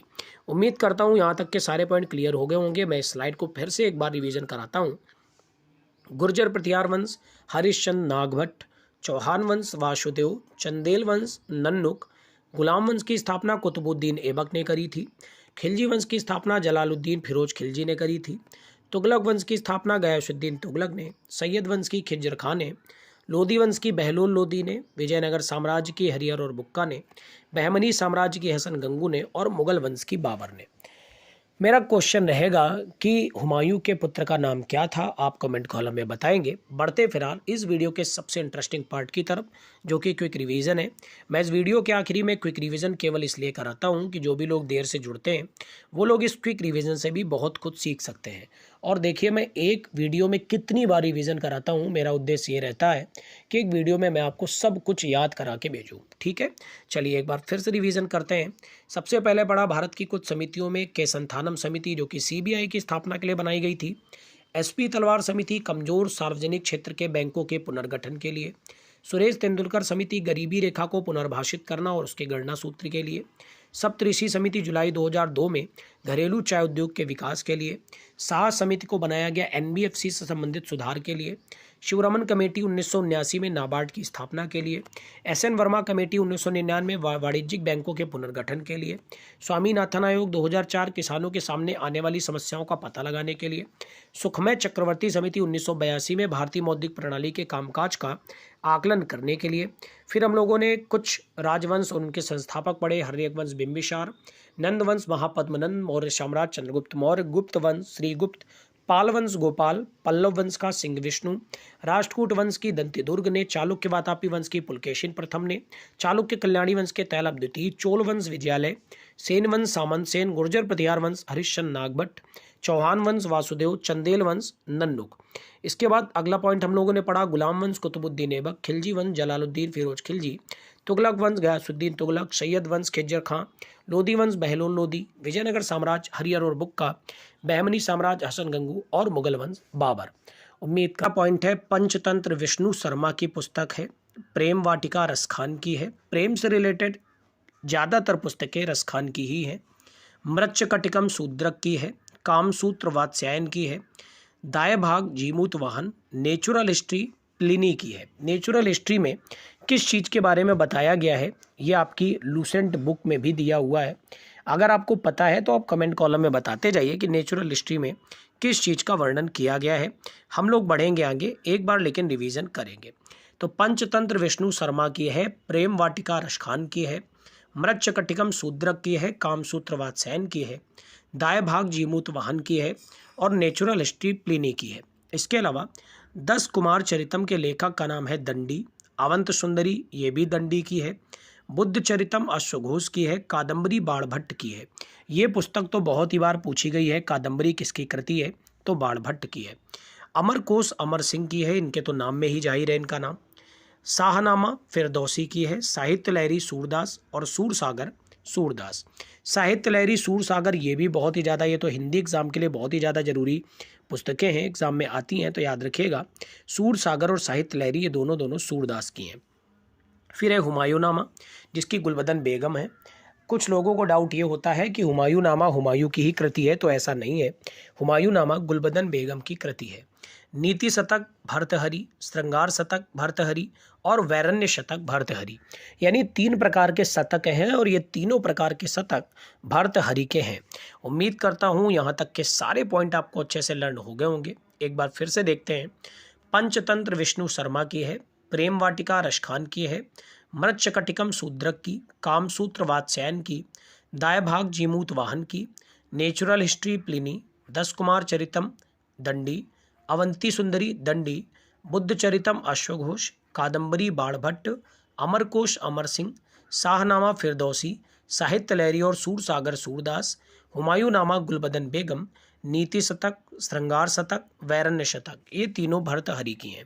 उम्मीद करता हूँ यहाँ तक एक एक पुस्तक आपको अच्छे से लर्न हो गई होगी। बढ़ते हैं आगे। फिर है मुद्रा राक्षस जो कि विशाखा दत्त की है। ये भी बहुत बार एग्जाम में आई है कि विशाख दत्त की पुस्तक का नाम क्या है, या तो ऐसे पूछ दिया जाता है या फिर पूछ दिया जाता है मुद्रा राक्षस किसकी पुस्तक है, तो विशाख दत्त की पुस्तक है। Ashtadhyayi one of the most important book, Ashtadhyayi Panini की पुस्तक है। ठीक है, ये भी बहुत ही बार एग्जाम में आई है कि अष्टाध्यायी किसकी पुस्तक है, तो पाणिनि की पुस्तक है। फिर भगवत गीता, इससे तो आप सभी परिचित ही हैं, वेदव्यास के द्वारा इसे लिखा गया था। अच्छा, मेरा क्वेश्चन एक रहेगा कि महाभारत का दूसरा नाम क्या है, आप कमेंट कॉलम में बताएंगे, क्योंकि महाभारत से अगला क्वेश्चन है। महाभारत भी वेदव्यास, मिताक्षरा विज्ञानेश्वर, राजतरंगिणी कल्हड़, अर्थशास्त्र चाणक्य, कुमार संभव कालिदास, रघुवंशम कालिदास। एक बार फिर से एक एक पॉइंट को हम देखेंगे और मैं आपको बता दूं कि इसका नेक्स्ट पार्ट भी आएगा। एक पार्ट में सारी पुस्तकें डिस्कस नहीं होगी।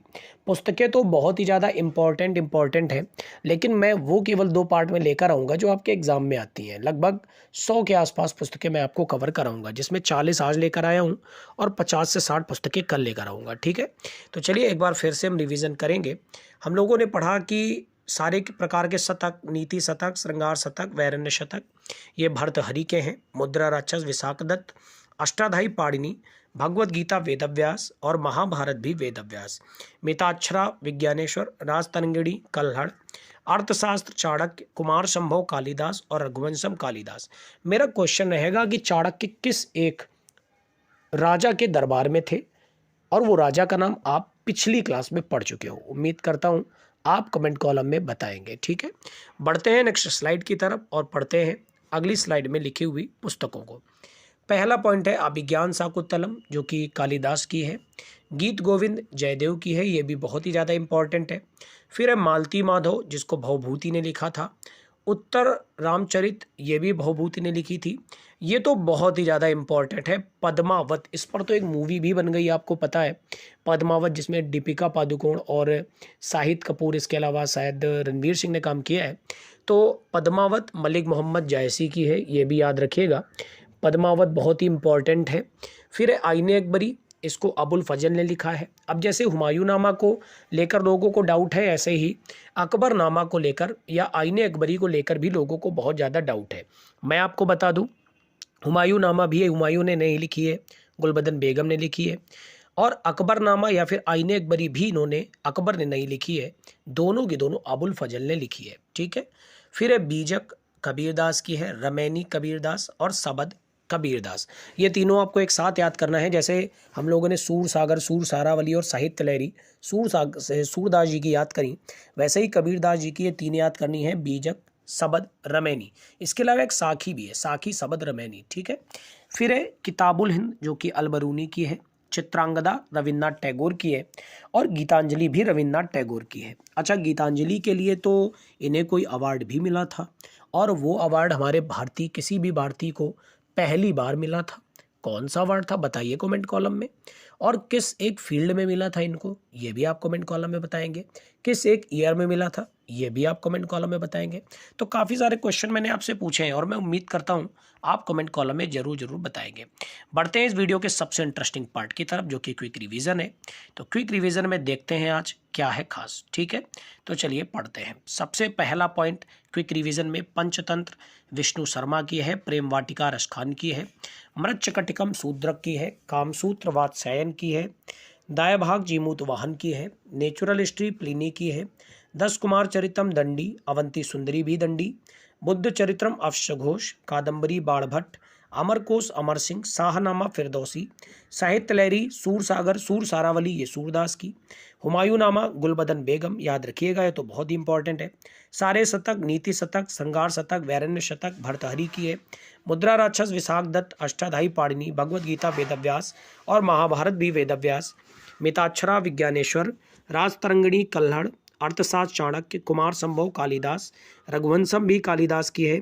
इसके अलावा अभिज्ञान शकुंतलम भी कालिदास की है। गीत गोविंद जयदेव, मालती माधव भवभूति, उत्तर रामचरित भवभूति, पद्मावत मलिक मोहम्मद जायसी, आईने अकबरी अबुल फजल, अकबरनामा अबुल फजल, बीजक रमैनी, सबद कबीरदास, किताबुल हिंद अलबरूनी, चित्रांगदा रविन्द्रनाथ टैगोर और गीतांजलि रविन्द्रनाथ टैगोर।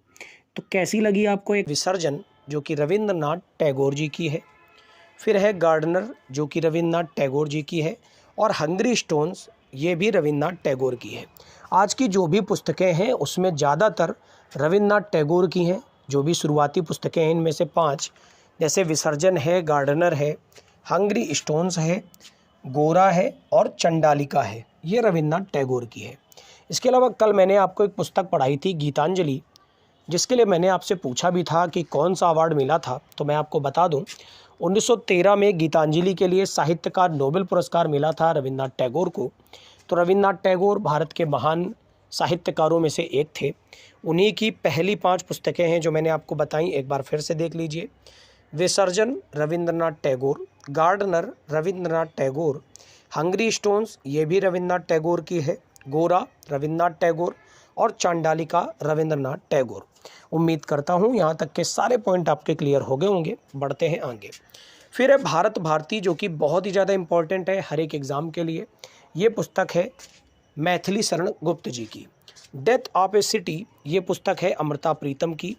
कागज ते कैनवास, ये भी पुस्तक है अमृता प्रीतम की। 49 डेज, ये भी है पुस्तक अमृता प्रीतम की। आज की पुस्तकें बहुत ही ज़्यादा इंपॉर्टेंट हैं। मैं सभी से गुजारिश करना चाहूँगा कि या तो आप स्क्रीनशॉट लेकर लर्न कर लें, या फिर आपको अगर स्क्रीनशॉट से लर्न नहीं हो पाता है तो आप डेली टॉपिक्स के नोट बनाते जाइए। जो भी मैं टॉपिक कवर करा रहा हूँ इनके एक नोट्स बनाते जाइए और चीज़ों को डेली ख़त्म करते जाइए, यानी लर्न करते जाइए। ठीक है। तो 49 डेज़ किसकी है? अमृता प्रीतम। कागज ते कैनवास किसकी है? ये भी अमृता प्रीतम। और डेथ ऑफ ए सिटी किसकी है? ये भी अमृता प्रीतम। उम्मीद करता हूँ यहाँ तक के सारे पॉइंट क्लियर हो गए होंगे। बढ़ते हैं नेक्स्ट पॉइंट की तरफ। अगला है इंदिरा गांधी रिटर्न्स। ये पुस्तक किसकी है? तो ये पुस्तक है खुशवंत सिंह की।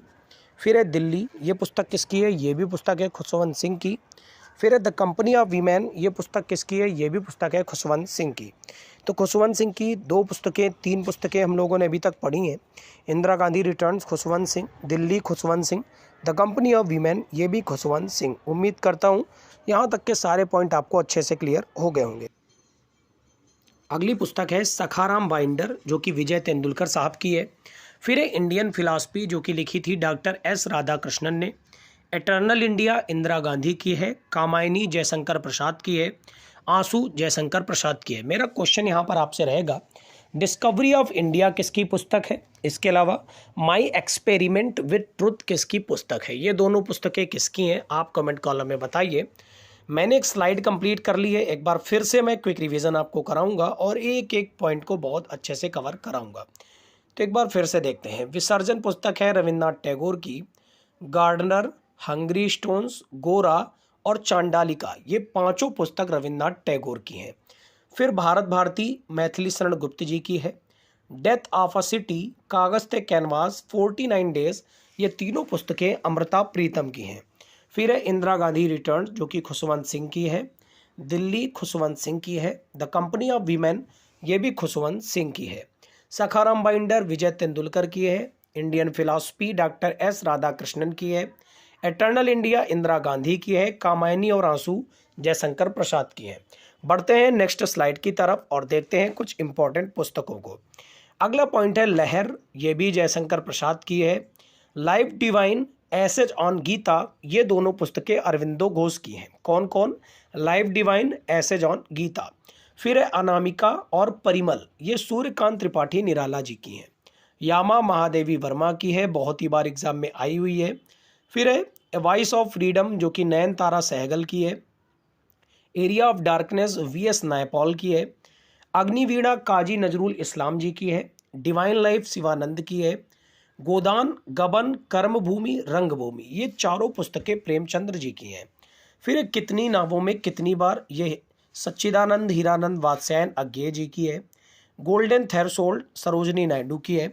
ब्रोकन विंग्स सरोजनी नायडू की है। मेरा क्वेश्चन आपसे रहेगा कि सरोजनी नायडू हमारे देश में किस एक पद पर कार्यरत थी? आप कमेंट कॉलम में बताएंगे। फिर है पल्लव और चिदम्बरा, सुमित्रा नंदन पंत जी की है। एक बार आइए क्विक रिवीजन करते हैं जो भी पॉइंट अभी तक इस स्लाइड में हम लोगों ने पढ़े हैं। मैं एक एक पॉइंट को इतनी बार आपको करा देता हूं कि आप अगर फिर भी बोले कि सर याद नहीं हुआ तो फिर कैसे काम चलेगा, है ना? तो एक एक पॉइंट आपको बहुत बहुत बार याद कराता हूं। तो चलिए फिर से देखते हैं। लहर जयशंकर प्रसाद की है। Life divine essays on Gita Arvind Ghosh की है। अनामिका और परिमल सूर्यकांत त्रिपाठी निराला की है। यामा महादेवी वर्मा की है। A voice of freedom Nayantara Sahgal की है। Area of darkness VS Naipaul की है। अग्निवीणा काजी नजरुल इस्लाम की है। डिवाइन लाइफ शिवानंद की है। गोदान, गबन, कर्मभूमि और रंगभूमि प्रेमचंद्र की है। कितनी नावों में कितनी बार अज्ञे जी की है। Golden threshold Sarojini Naidu. Broken wing Sarojini Naidu. Pallav और चिदम्बरा सुमित्रानंदन पंत। कुरुक्षेत्र और उर्वशी रामधारी सिंह दिनकर, ये भी दोनों बहुत ही ज़्यादा इंपॉर्टेंट हैं। फिर the dark room are K Narayan, और सबसे इंपॉर्टेंट मालगुडी डेज, जो कि बहुत बार एग्जाम में आती है, ये भी आर के नारायण की है। गाइड और माई डेज, ये भी आर के नारायण की है। Nature cure Morarji Desai. चंद्रकांत्रा देवकी नंदन खत्री। देवदास शरद चंद्र चट्टोपाध्याय और चरित्रहीन शरद चंद्र चट्टोपाध्याय। उम्मीद करता हूँ सारी पुस्तकें अभी तक आपको क्लियर हो गई होंगी।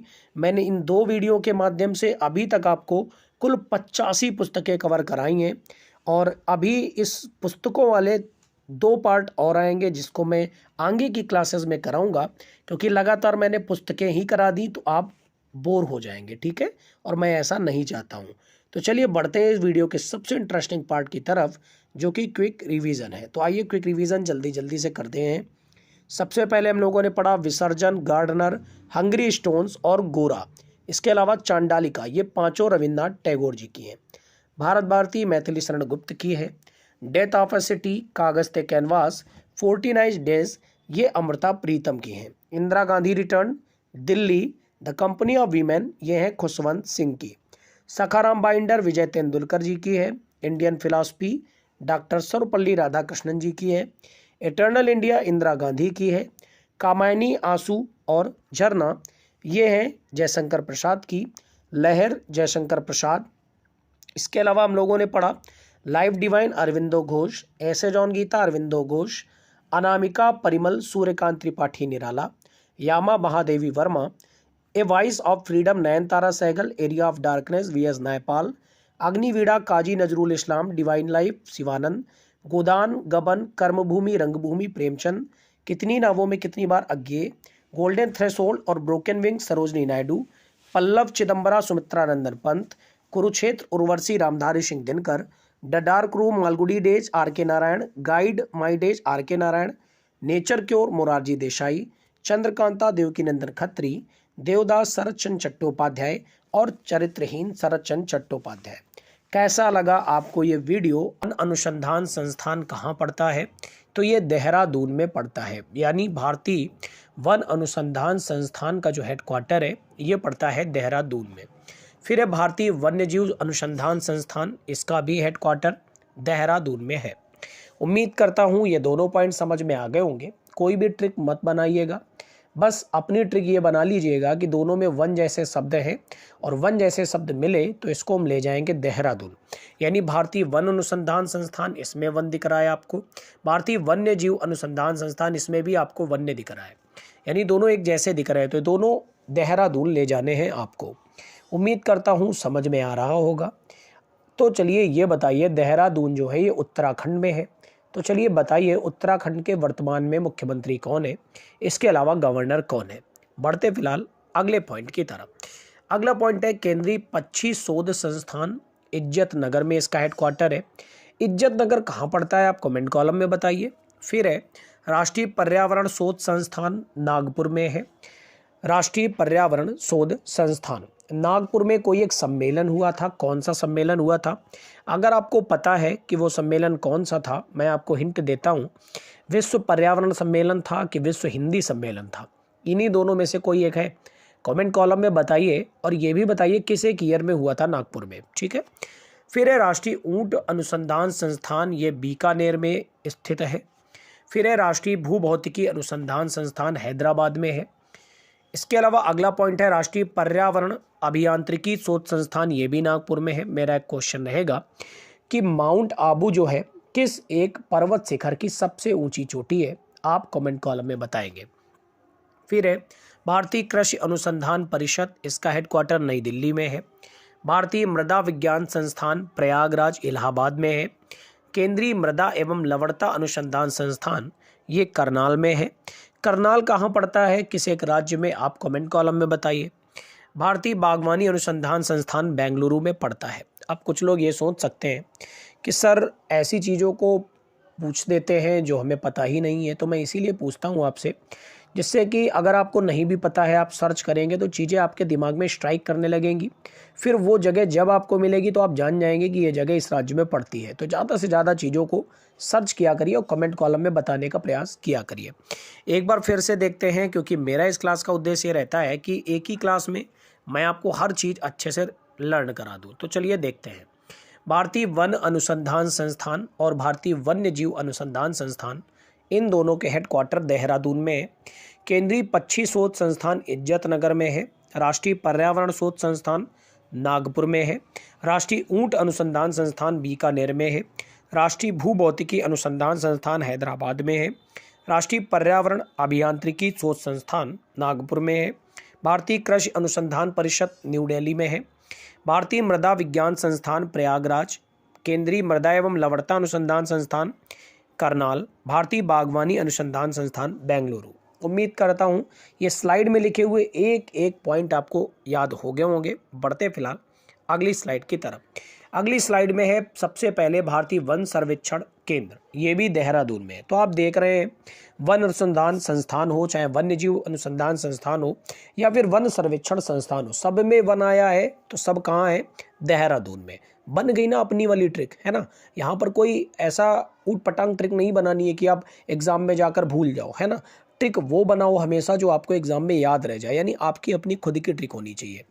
फिर है प्राकृतिक इतिहास का राष्ट्रीय संग्रहालय, ये है नई दिल्ली में। कहाँ पर है? नई दिल्ली में। सलीम अली पक्षी विज्ञान तथा प्राकृतिक इतिहास केंद्र, ये कोयम्बटूर में है। कोयम्बटूर किस एक राज्य में पड़ता है? कमेंट कॉलम में बताइए। फिर है भारतीय वनस्पति सर्वेक्षण, कोलकाता में पड़ता है। भारतीय प्राणी सर्वेक्षण, ये भी कोलकाता में पड़ता है। राष्ट्रीय वानिकी अनुसंधान संस्थान, ये झांसी उत्तर प्रदेश में है। केंद्रीय मरुक्षेत्र अनुसंधान संस्थान जोधपुर में है। फिर है भारतीय मौसम विज्ञान संस्थान, नई दिल्ली में है। ये बहुत ही ज़्यादा इम्पॉर्टेंट है, याद रखिएगा, चाहे वो कृषि की बात करें या फिर मौसम की बात करें, ये दोनों नई दिल्ली में है। फिर है भारतीय मौसम वेधशाला, दोनों में अंतर है, ये मौसम विज्ञान है, ये मौसम वेधशाला, ये पूना में है। जीवाणु प्रौद्योगिकी संस्थान चंडीगढ़ में है। राष्ट्रीय वनस्पति विज्ञान संस्थान लखनऊ में है। इसके अलावा केंद्रीय खनन अनुसंधान संस्थान धनबाद झारखंड में है। एक बार फिर से रिवाइज करेंगे, क्योंकि मैं बार बार इसीलिए रिवाइज कराता हूँ जिससे आपको एक एक पॉइंट अच्छे से लर्न हो जाए। भारतीय वन सर्वेक्षण संस्थान देहरादून में है। प्राकृतिक इतिहास का राष्ट्रीय संग्रहालय नई दिल्ली में है। सलीम अली पक्षी विज्ञान तथा प्राकृतिक इतिहास केंद्र कोयम्बटूर में है। भारतीय वनस्पति सर्वेक्षण कोलकाता में। भारतीय प्राणी सर्वेक्षण भी कोलकाता में। राष्ट्रीय वानिकी अनुसंधान संस्थान झांसी में है। केंद्रीय मरुक्षेत्र अनुसंधान संस्थान जोधपुर में है। भारतीय मौसम विज्ञान संस्थान नई दिल्ली में है।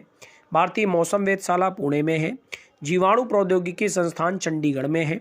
राष्ट्रीय वनस्पति विज्ञान संस्थान लखनऊ में है। केंद्रीय खनन अनुसंधान केंद्र धनबाद झारखंड में है। बढ़ते हैं नेक्स्ट स्लाइड की तरफ, और अब हम पढ़ने वाले हैं सिखों के 10 गुरु।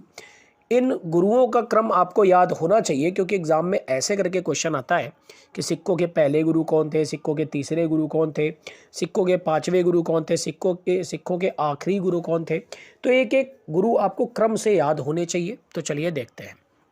सबसे पहले सिख धर्म की शुरुआत गुरु नानक देव से मानी जाती है, यानी पहले गुरु थे।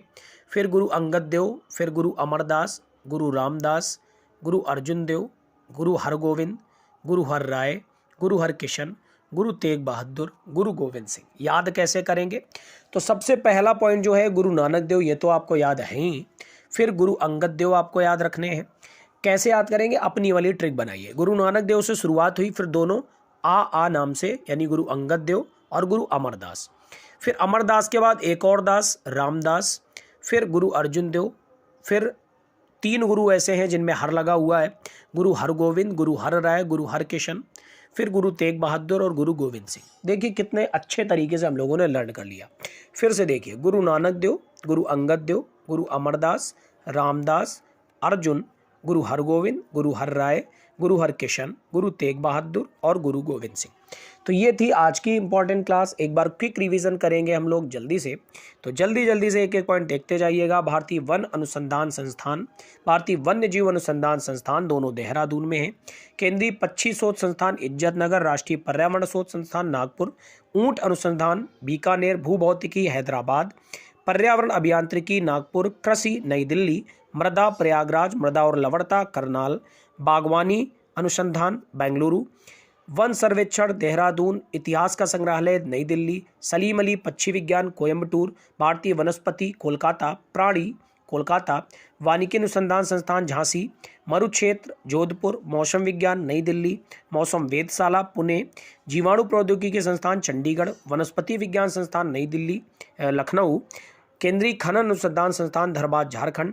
इसके अलावा सिखों के 10 गुरु पढ़े, गुरु नानक देव, गुरु अंगद देव, गुरु अमरदास, गुरु रामदास, गुरु अर्जुन देव, गुरु गोविंद सिंह, गुरु हर राय, गुरु हरकिशन, गुरु तेग बहादुर, गुरु गोविंद सिंह।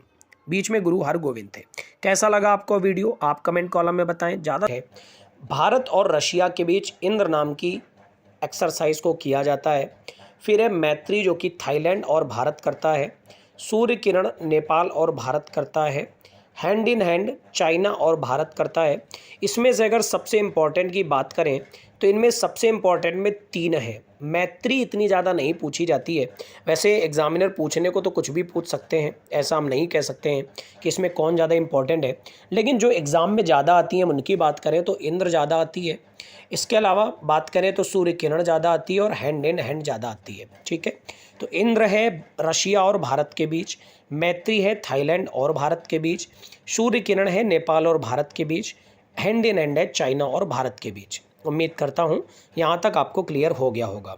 आपसे गुजारिश रहेगी दोस्तों के साथ शेयर करिए, जिससे ज़्यादा से ज़्यादा लोग इस सेशन के साथ जुड़ सकें। इसके अलावा आप लोग बताते रहें कमेंट कॉलम में कि रशिया की, थाईलैंड की, नेपाल की और चाइना की करेंसी का नाम क्या है और इनकी कैपिटल्स का नाम क्या है। अगला पॉइंट है 5वां पॉइंट, प्रबल दोस्ती, जो कि कजाकिस्तान और भारत के बीच आयोजित होता है। नोमैडिक एलिफेंट मंगोलिया और भारत के बीच आयोजित होता है। खंजर किर्गिस्तान और भारत के बीच आयोजित होता है। खान क्वेस्ट मंगोलिया और भारत के बीच आयोजित होता है। यानी मंगोलिया और भारत के बीच दो हो गई, कौन सी, एक खान क्वेस्ट और एक नोमैडिक एलिफेंट। फिर है सेल्वेक्स यूएसए और भारत के बीच। मित्र शक्ति श्रीलंका और भारत के बीच। यहाँ पर एक पॉइंट क्लियर कर लीजिएगा, ये था मैत्री जो कि थाईलैंड भारत था, यह है मित्र शक्ति जो कि श्रीलंका और भारत है। फिर है अजय योद्धा जो कि यूके और भारत के बीच। युद्ध अभ्यास यूएसए और भारत। वज्र प्रहार यूएसए और भारत, यानी यूएसए और भारत के बीच अभी तक 3 मिली। पहली मिली सेल्वेक्स, फिर मिली युद्ध अभ्यास और उसके बाद वज्र प्रहार। उम्मीद करता हूँ यहाँ तक के आपके सारे पॉइंट क्लियर हो गए होंगे। मैं एक बार आपको जल्दी से रिवीजन कराता हूँ, क्योंकि इस क्लास के माध्यम से मैं यही चाहता हूँ कि आपको एक एक पॉइंट अच्छे से क्लियर हो जाए, सारे पॉइंट क्लास के अंदर ही लर्न हो जाए।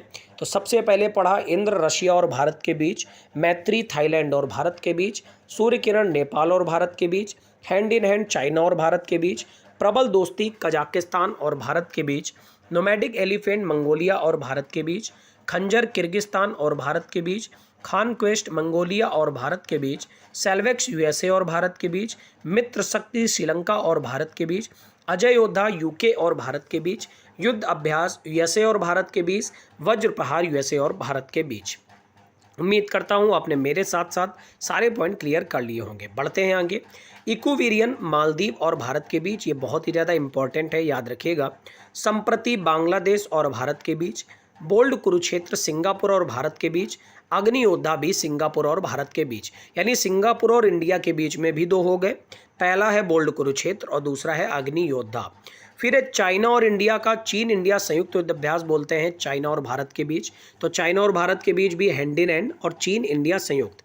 फिर है गरुण शक्ति जो कि इंडोनेशिया और भारत के बीच, अल नागा ओमान और भारत के बीच, बिनबैक्स वियतनाम और भारत के बीच, इम्बैक्स म्यांमार और भारत के बीच, और लेमिटी सेशल्स और भारत के बीच। तो ये थे कुछ आर्मी मिलिट्री एक्सरसाइजेस। उम्मीद करता हूँ आपको याद हो गए होंगे।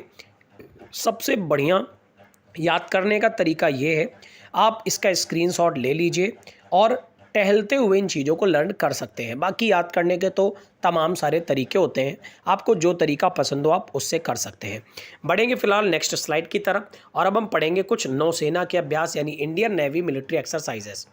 पहला है वरुण फ्रांस और भारत के बीच। मालाबार एक ऐसा अभ्यास है जिसमें 3 देश शामिल होते हैं, यूएसए, जापान और भारत। स्लिनेक्स श्रीलंका और भारत के बीच। सिम्बेक्स सिंगापुर और भारत के बीच। कोंकण यूके और भारत के बीच। इसके अलावा अगला है IBS AMAR south Africa, Brazil और भारत के बीच। ऑसिनडेक्स ऑस्ट्रेलिया और भारत के बीच। सहयोग काइजिन जापान और भारत के बीच। नसीम अल बहार ओमान और भारत के बीच। उम्मीद करता हूँ आपको पॉइंट क्लियर हो गए होंगे, लेकिन मैं आपको एक बार फिर से क्लियर करा दूँ जिससे एक भी पॉइंट आपसे छूट ना पाए। वरुण फ्रांस और भारत के बीच। मालाबार यूएसए जापान और इंडिया के बीच। स्लिनेक्स श्रीलंका और भारत के बीच। सिम्बेक्स भी सिंगापुर और भारत के बीच। कोंकण यूके और भारत के बीच। IBS AMAR south Africa, Brazil और भारत के बीच। ऑसिनडेक्स ऑस्ट्रेलिया और भारत के बीच। सहयोग काइजिन जापान और भारत के बीच। नसीम अल बहार ओमान और भारत के बीच। उम्मीद करता हूँ ये नेवी के आपको एक्सरसाइज भी क्लियर हो गए होंगे। बढ़ेंगे आगे और सबसे लास्ट इंडियन एयरफोर्स के जो एक्सरसाइज हैं वो भी हम लर्न करेंगे। तो सबसे पहला है रेड फ्लैग जो कि यूएसए और भारत के बीच आयोजित किया जाता है। गरुण जो कि फ्रांस और भारत के बीच आयोजित होता है। कोप इंडिया यूएसए और भारत के बीच। इंद्रधनुष ब्रिटेन और भारत के बीच। सिंडेक्स सिंगापुर और भारत के बीच। ईस्टर्न ब्रिज ओमान और भारत के बीच। डेजर्ट ईगल संयुक्त अरब अमीरात और भारत के बीच। और सियाम इंडिया थाईलैंड और भारत के बीच। तो ये थे कुछ पॉइंट जो हम लोगों ने लर्न किए। जल्दी से क्विक रिवीजन करेंगे हम लोग एक एक पॉइंट का, बहुत अच्छे से एक एक पॉइंट देखेंगे। मैंने आपको क्विक रिवीजन पहले भी करा दिया था, एक बार मैं फिर से आपको जल्दी से बता दूं। मेरे साथ साथ आप पढ़ सकते हैं। इंद्र रशिया और भारत के बीच, मैत्री थाईलैंड और भारत के बीच, सूर्य किरण नेपाल और भारत के बीच, हैंड इन हैंड चाइना और भारत, प्रबल दोस्ती कजाकिस्तान और भारत, नोमैडिक एलिफेंट मंगोलिया और भारत, खंजर किर्गिस्तान और भारत, खान क्वेस्ट मंगोलिया और भारत, सेल्वेक्स यूएसए और भारत, मित्र शक्ति श्रीलंका और भारत, अजय योद्धा यूके और भारत, युद्ध अभ्यास यूएसए और भारत, वज्र प्रहार यूएसए और भारत, इकोवेरियन मालदीव के साथ, संप्रति बांग्लादेश के साथ, बोल्ड कुरुक्षेत्र सिंगापुर, अग्नि योद्धा भी सिंगापुर, चीन इंडिया संयुक्त चाइना और भारत, गरुण शक्ति इंडोनेशिया के साथ, अनलागा ओमान के साथ, विनबैक्स वियतनाम के साथ, इम्बैक्स म्यांमार के साथ, लेमिटेज सेशल्स और भारत के बीच। फिर उसके बाद नौसेना अभ्यास पढ़े, वरुण भारत और फ्रांस, मालाबार यूएसए जापान और इंडिया के बीच, लिनक्स श्रीलंका के साथ, सिम्बैक्स सिंगापुर के साथ, कोंकण यूके के साथ, IBS AMARRR south Africa Brazil और भारत, ऑसिंडेक्स ऑस्ट्रेलिया के साथ, सहयोग काइजिन जापान के साथ, नसीम अल बहार ओमान के साथ।